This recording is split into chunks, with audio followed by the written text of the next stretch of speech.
Okay, whoa. You gotta bring that shit back.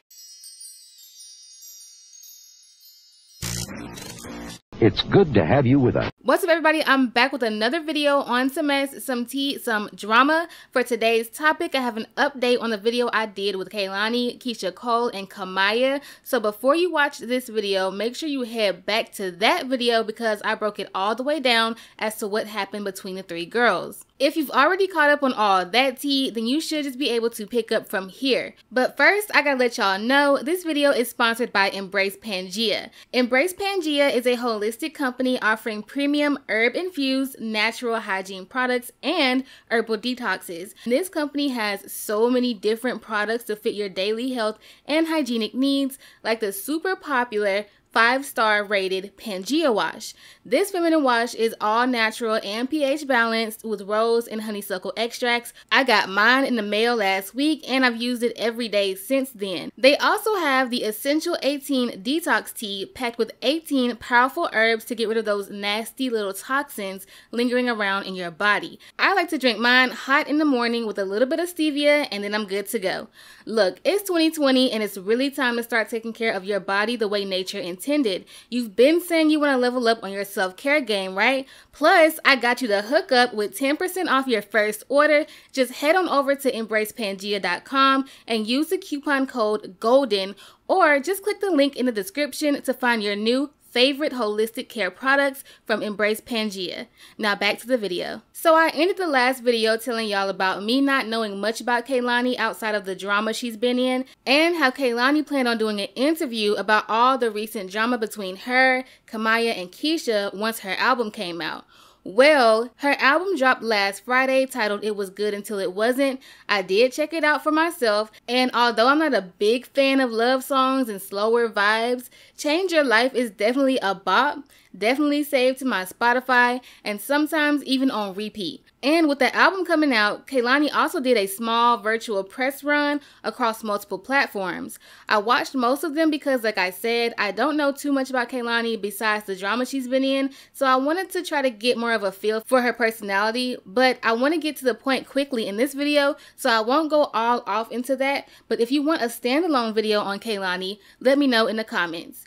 So the interview that she gave the most tea on was The Breakfast Club, of course. In this interview, Kehlani briefly broke down her side of the beef with Keyshia and Kamaiyah. She basically said that All Me was her song to do with as she pleases, and she also made a point that I made in the last video about Keyshia probably not feeling like herself for the video shoot because she was only 3 months postpartum. I'll let you guys listen for yourself. Well, me and Kamaiyah did a joint project, and we had completed everything for the project. It was a really long, kind of exhausting, situation. And when it got to the final decisions, we just weren't agreeing on certain decisions. And I got kind of tired of being talked to very, very, very aggressively. And by that time, I had spent so much time and money and effort. And it was just all right, I'm just going to withdraw and just take my space. I had let the snippet go quiet. The fans brought the snippet back up. After the project already wasn't a thing, the fans brought the snippet back up and made it this huge viral thing, so I'm here with this viral snippet, man, what do I do with this song? Keyshia was still down to be on it. She tried to speak to Kamaiyah. They fell out because of that. Kamaiyah basically felt like if she wasn't on it, then the song shouldn't be out. But I wrote that song. Still like to give you publishing. I'd still like to do the proper business behind it. I got a really negative response, a really aggressive, violent response. So I just stepped away further, stepped away quietly like I did before. And I put the song out. And if you want to have an adult conversation about it, if you want to have a business conversation about it, kept getting met with this just aggression, and just at some point I just had to let it go. Keyshia loved the record. She stayed on the record. We kept her verse on there. Her and Kamaiyah had issues because of that. The video took a long process just to get her to shoot the video. Shoot the whole video. I'm thinking everything's cool. And we just get back, I can't believe this. Y'all, I would never do this to y'all. I don't understand this. I'm I don't understand what happened. The response was, okay, my bad. I just don't like how I looked in the video. And I said, okay, that's understandable. You know what I mean? You maybe had a baby recently. I know how that feels. And it was, no, you lit me bad on purpose. You told them to turn the lights down. I was like, Really? What? I don't know what lighting someone bad purposely would do for the outcome of the video. That just isn't logical. And then that's such a petty, ridiculous, like, what would that do? I hit her up and I was like, yo, I just wish you would speak to me about this. I'm literally such a fan of you that this is more sad to me than anything. It's turning into just like a foul situation. So at this point, I feel like we mostly have everybody's side, kind of, and this is as close as we're going to get to the truth. So there you have it. It's very unfortunate that they couldn't find a way to put their differences aside, but I guess it just is what it is. On the other hand, Kehlani also spilled some tea about her relationship with YG. This was the most interesting part of the interview to me because Kehlani said that her and her ex-boyfriend, rapper YG, were actually in an open relationship, but he still cheated. It's important to note that Kehlani is not talking about the incident with YG kissing a girl near the car. If you don't know, back in September of 2019, Kehlani and YG made it public that they were together and actually had been dating for 5 months. And if you want to get even more technical, YG had been trying to get at Kehlani since she was about 19 years old. And he finally got her. Well, only about 3 months after the two went public last year, YG was seen out with another girl.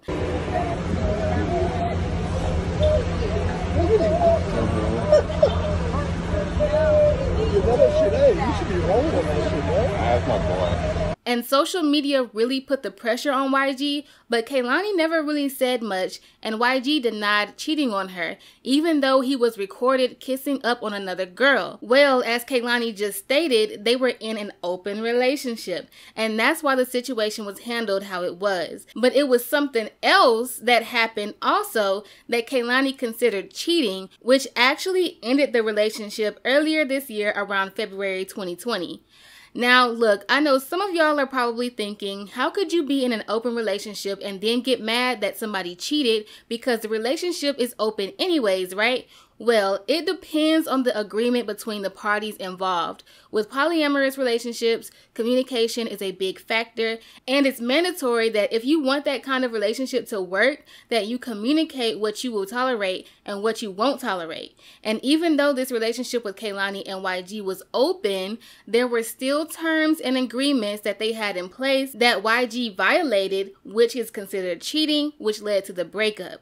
When it comes to polyamorous relationships, three-way relationships, open relationships, whatever, in my opinion, what other people agree on doesn't have to be explained. That's their business. It's not something that I think will ever work out in the long run, but if you want to experiment, have fun, explore, then go right on ahead. But there was something that Kehlani said that I felt was a bit toxic and a definite red flag. I'm going to let y'all listen to what she said. And so it was okay for you to see other people as well, though, because sometimes for guys, an open relationship is them doing them, but you not. Yeah, he wasn't super down, but I also wasn't interested. Now that part right there, that's a hell no for me. If you call yourself being in an open relationship, but you're too tired or too busy to explore your side of the openness, then what are you in an open relationship for? You're not even getting to enjoy the perks of that relationship. And even worse, if your partner is like, yeah, we can have an open relationship. I got a girl named Ashley right now in Atlanta. Is it okay if I boink her while I'm down there this weekend? But yet has the nerve to give off the vibe, even just the vibe, that they don't want you doing the same. That's not an open relationship. That's them having their cake and eating it too. That's also toxic and controlling, and if that was me, he would have been broken up with, blocked, forgotten about, and while I'm at it, let me find a way to break whatever soul tie we may have, because no. Not today, not tomorrow, or ever. Not in this dimension, not in this world, not in this lifetime, not on Mars, not in Bikini Bottom. You won't control me in a house. You won't control me on a mouse. I do not want your toxic eggs and ham. No, never, never, never. But that's why polyamorous relationships mostly just don't work. I feel like it could work in some way with the right people, but those people are hard to come by. So let me know what you guys think. What are your final thoughts on this whole situation with Kamaiyah, Keyshia, and Kehlani? And how do you feel about Kehlani's comments on open relationships? Be sure to leave your opinions down in the comments below. Like the video because it's good for your edges. And don't forget to subscribe to the channel and hit that notification bell so that you can be notified each and every time I upload a video. And that's it for today. I'm going to see you guys in the next one.